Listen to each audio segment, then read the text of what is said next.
Hola amigos, bienvenidos de nuevo a Escalofríos Podcast. Yo soy Canche Galindo. Espero que todos estén bien, que se estén cuidando, que puedan quedarse en casa lo más posible y que si salgan tengan mucho cuidado porque ahora he visto que hay mucha gente saliendo sin mascarillas ni protección. Pero bueno, el caso del que hablaremos hoy se titula La Isla de las Muñecas. Les recuerdo que pueden encontrarnos en Instagram como Escalofríos Podcast. Por allí nos pueden enviar sus historias, nos la pueden mandar como una voice note o una nota de voz por mensajes directos y pueden salir en el siguiente episodio, ya que al final de cada una de las historias que les contamos, tratamos de poner una de las experiencias paranormales que nos manda la gente, para incluirlos y tenerlos presentes siempre en cada uno de los episodios y que podamos compartir sobre experiencias reales. Desde ya me disculpo con nuestros escuchas mexicanos si en algún momento decimos mal un nombre, digo mal un nombre, o si alguno de los datos no va con la historia como ustedes la conocen. Así que sin más preámbulo, comencemos. La isla de las muñecas está ubicada en los canales de Xochimilco, al sur del centro de la Ciudad de México. La isla es en realidad una chinampa de la laguna de Tezuilo y una de las principales atracciones de los canales. Una chinampa es, según lo que investigué, es una técnica antigua indígena que se utilizaba como medio de cultivo. Ellos hacían como un islote o una isla fabricada, digamos, dentro de una laguna, dentro de un río, bueno, laguna en este caso, utilizando varas de madera y llenando de tierra. Esto les ayudaba al cultivo ya que tenían el acceso directo al agua. Creo que vale la pena resaltarlo por el hecho de que pues no es una isla en realidad y es una técnica muy innovadora y muy inteligente para su época, por lo que sí vale la pena resaltar el nombre, Chinampa. La isla de las muñecas se encuentra a hora y media del embarcadero de Cuemanco. La única manera de llegar a ella es mediante trajinera. La mayoría de remos están dispuestos a transportar personas a la isla, pero hay quienes se niegan por miedo a que la presencia maligna que habita la isla acabe con sus vidas, como creen que lo hizo con la del dueño. El trayecto es de aproximadamente 1 hora. Así que la trajinera es la barquita en la que llegan, que es como una canoa un poco más pequeña, creo yo. En la década de 1950, don Julián Santana Barrera colocaba la primera de las que llegarían a ser más de 2000 muñecas. Existen muchas versiones sobre lo que sucedió en esta isla y las razones por las que están todas estas muñecas. Sin embargo, hoy contaremos la versión de los familiares de don Julián y las fuentes autorizadas. Con ello me refiero a Wikipedia y los otros sitios del gobierno de donde saqué la información, así que desde ya pido disculpas a nuestros escuchas mexicanos en caso alguno de nuestros datos no vaya de acuerdo a lo que ellos saben, a su folclore. De cualquier manera les digo que todo lo que recolecté son entrevistas o información que han sacado de los familiares de don Julián y de algunas otras fuentes gubernamentales de México. Pues se cree que una tarde de junio de 1950, don Julián encontró el cuerpo de una niña ahogada que llegó hasta la orilla de su chinampa. La niña no mostraba signos de haber sido asesinada o violada. Según contó don Julián a su familia, tenía la cara pálida y los ojos bien abiertos. Para don Julián esto fue un llamado de atención. A partir de ese momento no salía de su casa sin su Biblia y predicaba sobre el espíritu de la niña a todo aquel que le preguntaba sobre lo sucedido esa tarde. Por lo mismo, la comunidad donde vivía lo empezó a considerar como loco. Pues el señor Santana juraba que durante las noches escuchaba el llanto de una niña pequeña, como quien llora porque se ha perdido. Y cuando él salía de su casa a ver qué era, no podía encontrar nada más que la luz de la luna rebotando en el agua, en aquel lugar donde encontró el cuerpo de la niña.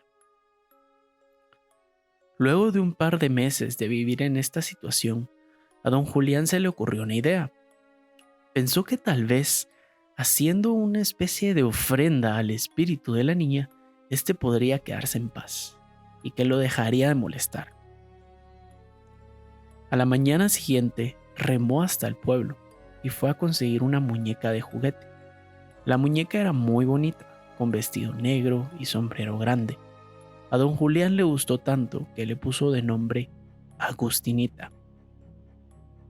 Así que luego de comprarla regresó a su casa y le construyó un pequeño altar de madera. Le puso su nombre y la decoró con veladoras y rosarios. Todos los días se aseguraba que la muñeca estuviera bien cuidada y le rezaba para que el espíritu de la niña abandonara sus tierras. Pasaron los años y don Agustín no volvió a escuchar nada del espíritu de la niña pequeña. Creyó que ya la había hecho feliz y que éste había abandonado la chinampa. Sin embargo, los familiares de don Julián cuentan que como su abuelo ya tenía fama de estar loco, mucha gente que remaba junto a la isla se burlaban de él y lastimaban sus cultivos. Esto hizo que, según don Julián, su casa se llenara de mala vibra y con ello volviera a escuchar los llantos. Pero ahora también escuchaba gritos y quejidos, como si alguien estuviese lastimando a una niña. Pasaron los días y don Julián ya no sabía qué hacer para contentar al espíritu de la niña. Así que comenzó a recolectar todas las muñecas que encontraba en las calles o en la basura y las llevaba y colocaba en los árboles de la chinampa. Con esto, esperó que las noches fueran más tranquilas y poder retomar sus actividades laborales con normalidad. Sin embargo, las cosas siguieron igual. Otra de las versiones de la historia, de lo que pude recolectar, de la información que encontré, decía que don Julián empezó a utilizar las muñecas como espantapájaros y que fue por esta razón por la que puso muñecas en todo el islote, en toda la chinampa. Sin embargo, estas fuentes no consideran la historia de don Julián como un hecho que realmente haya sucedido. Por lo tanto, le encuentran esta razón al hecho de poner las muñecas en los palos de la chinampa. Según cuentan los familiares de don Julián, él les decía que lograba escuchar los gritos, pero que luego, más adentrada la noche, escuchaba cómo la niña se acercaba a su casa, hasta el punto de escuchar como si le estuviera hablando al lado de su cama.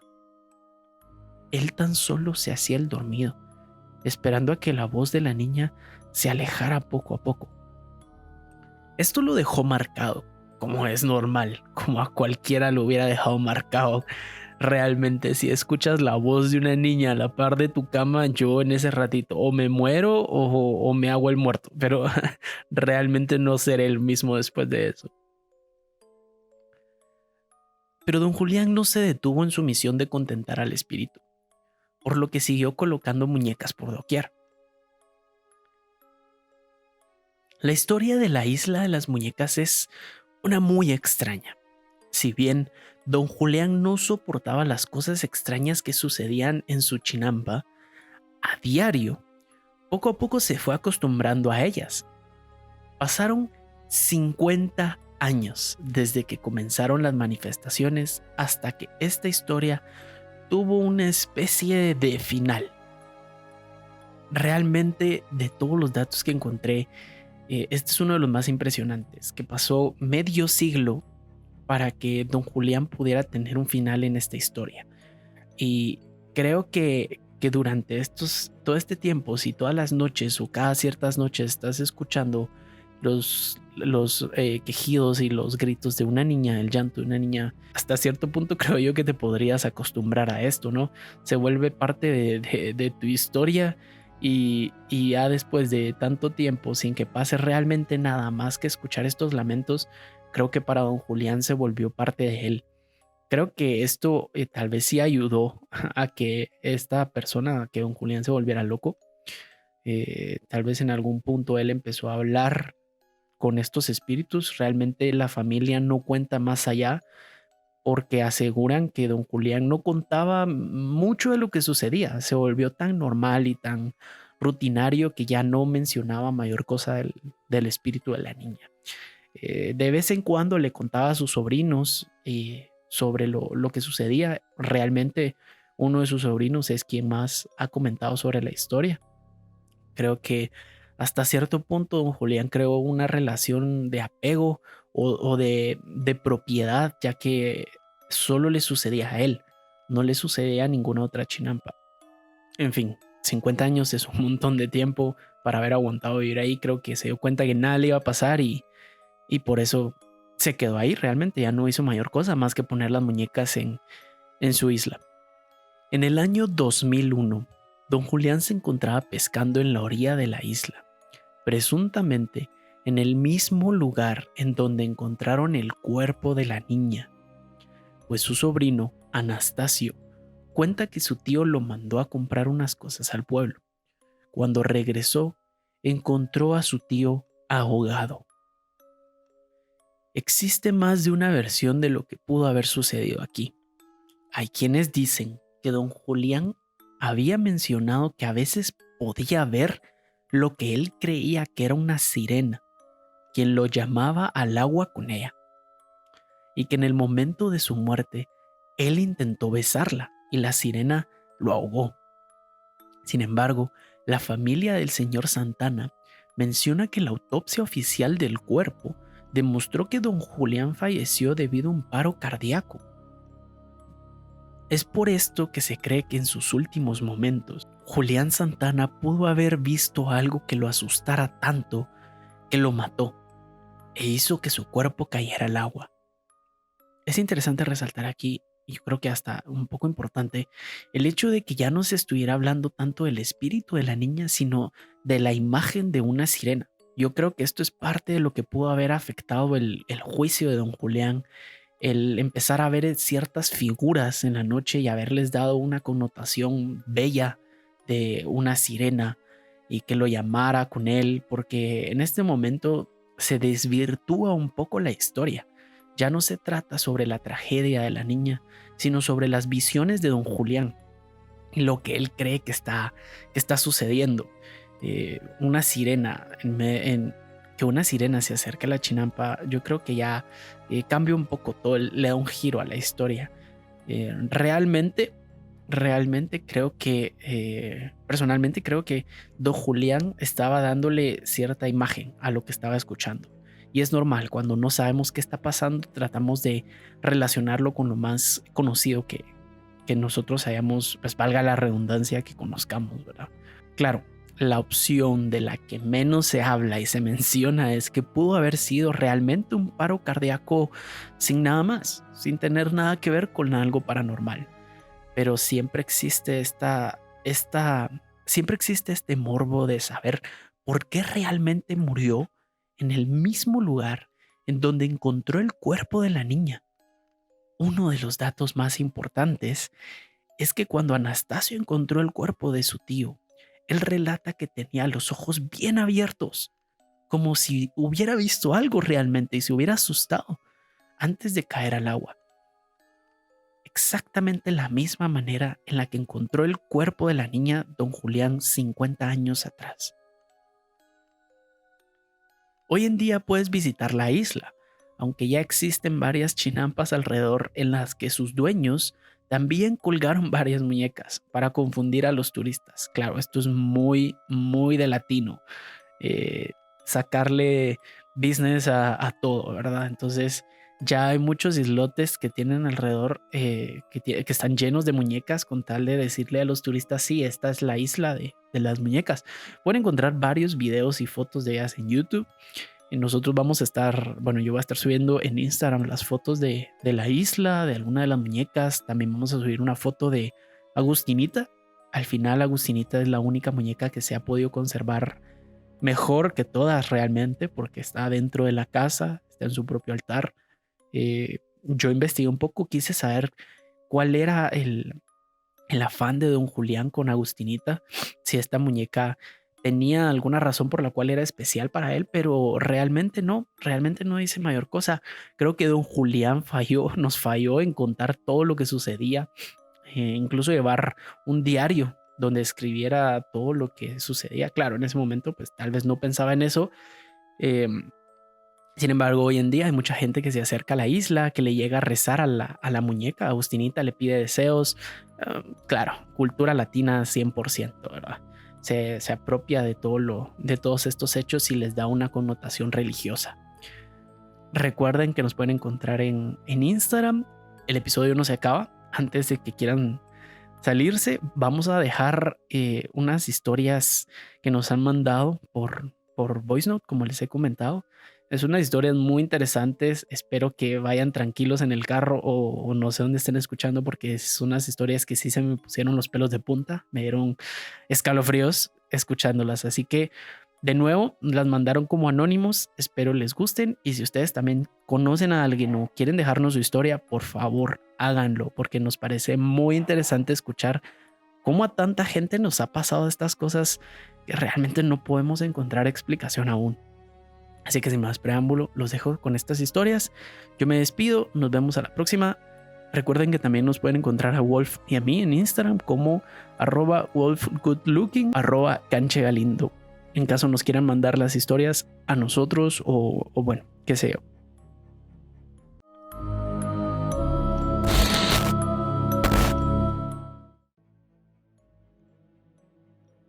En el 2007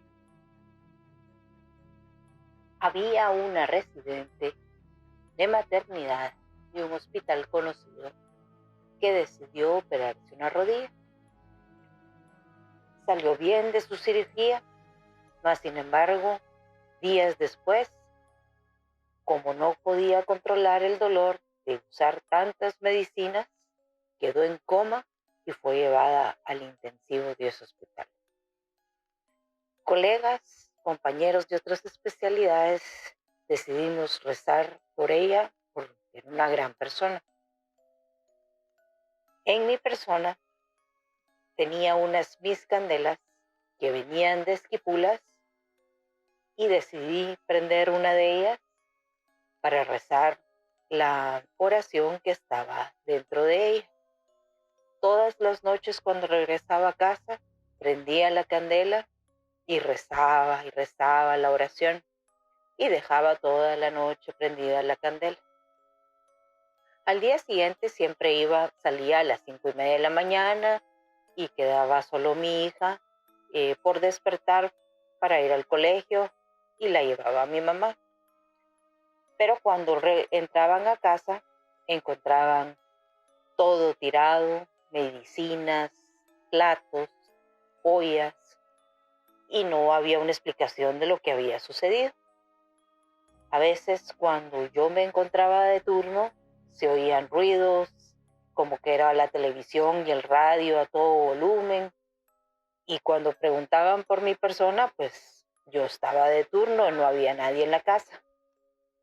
Continuaba yo todas las noches encendiendo mis candelas, que eran de colores, con la misma oración todas las noches. De repente, un día, un sobrino mío entró de madrugada a la casa y vio de lejos una niña con vestido blanco salir corriendo de mi casa a la casa de mi mamá.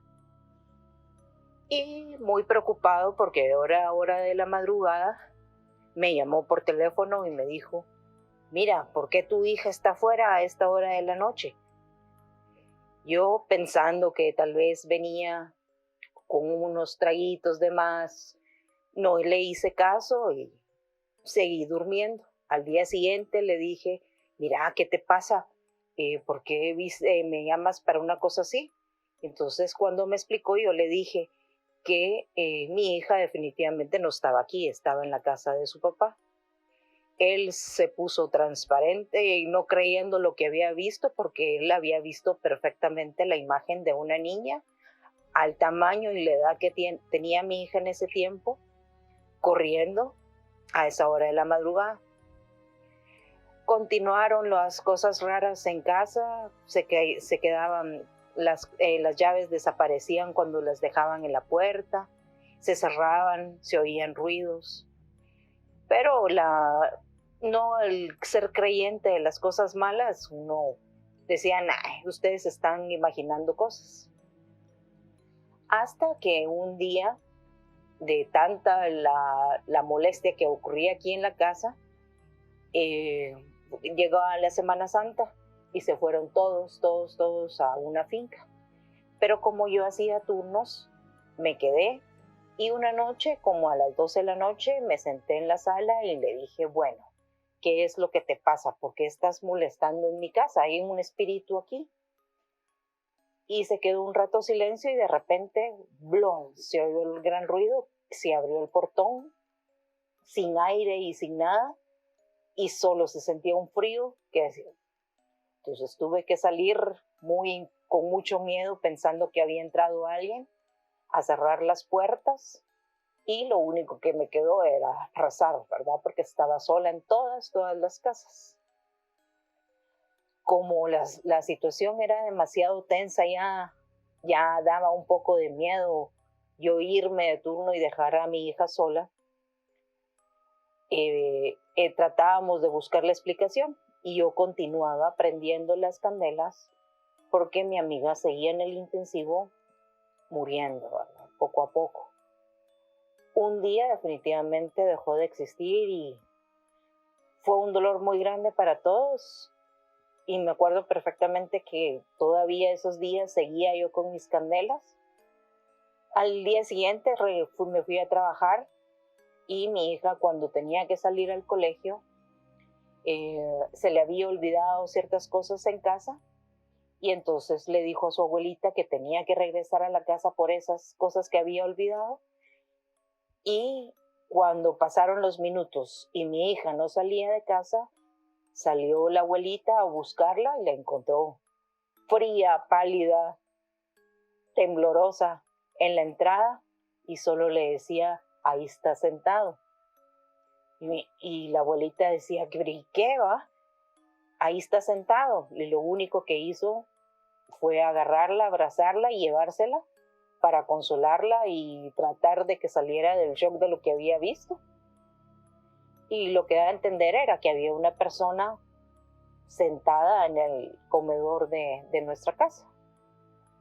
Entonces cuando me contaron, ya me preocupé, ya pensé qué era lo que estaba sucediendo y decidimos pues consultarlo con la iglesia y efectivamente las candelas, lejos de venir de algo en fe y creyentes con Dios, venían del diablo. Lastimosamente, por no leer bien uno y guiarse por venir de cerca de una iglesia, las candelas eran parte de una secta que decían que eran como una puerta a los 7 poderes africanos, que es una secta maligna que invoca personas del mal. Entonces tuve que tirar las candelas y empezar a rezar de otra manera, y tuvo que venir un padre a bendecir la casa para que se retirara el espíritu. Cuando ya dejó de suceder todo esto, una hermana mía vio regresar a la niña de blanco del callejón del portón a la casa para darle como que tranquilidad a esta casa. Se había huido por el espíritu maligno que había entrado a mi casa. Y gracias a Dios, pues el espíritu desapareció hasta el momento. Y esto solo lleva a pedir que cuando uno quiere rezar por las almas puras, tiene que haber una candela blanca, no una de colores.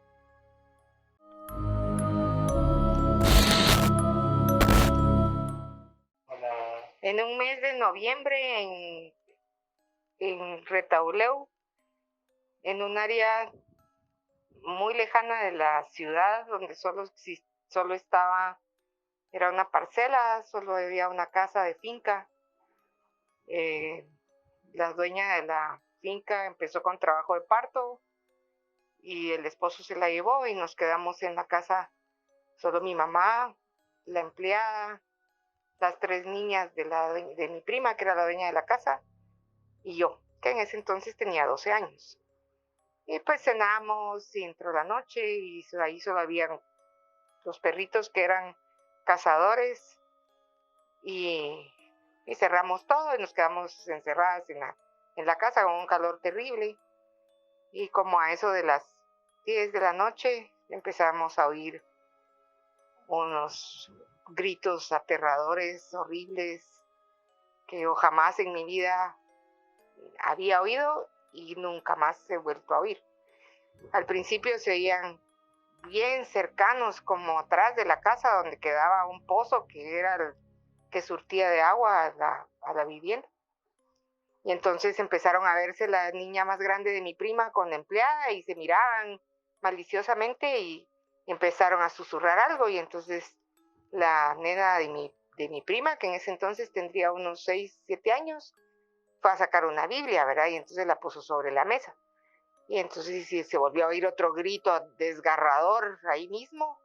Y entonces ya no pudieron ellas contenerse más y nos dijeron que eso era la Llorona y que cuando se oía cerca era porque estaba lejos, ¿verdad? Y que seguramente era porque hacía poco tiempo habían matado los guerrilleros a un familiar del esposo de mi prima, que era un señor muy adinerado de la región, ¿verdad? Bueno, entonces nosotros pues nos tranquilizamos. Mi mamá era la única adulta en ese momento y pues solo nos mirábamos y calladitas ahí todas, ¿verdad? Y esperamos que pasara el rato cuando de repente se empezaron a oír los gritos aterradores, desgarradores, horribles, lejos, ¿verdad? Y mi primita miraba a la empleada y ya estaban a punto de llorar y las otras niñas igual, porque entonces eso significaba que los gritos, si se oían lejos, estaba el ser que supuestamente era la Llorona, estaba cerca. Lo oímos gritar tal vez unas 6 veces y a todas entramos en pánico. Ahí apagamos las luces y encendimos unas velas y nos encerramos todas en un cuartito que era como de 3x3 y que solo tenía una ventanita. Los perros empezaron a hacer bulla. Llegó una cosa que se oía como que era un gato que gritaba como un bebé. Y después ya no hubo ruido de perros ni nada, sino solo el ruido como de gato, así horrible, un chillido horrible. Y entonces ya no gritaron los perros, ¿verdad? Y nosotros nos mirábamos con mi mamá y me decía, ¿y por qué no gritan los perros, verdad? Si hay un gato deberían gritar los perros. Bueno, la cosa se hizo eterna. Pasamos la peor noche de nuestra vida. Y no sé, al fin de tanto empezó a aclarar. Pero fueron las horas eternas hasta que llegó la madrugada y aclaró y ya no pasó nada.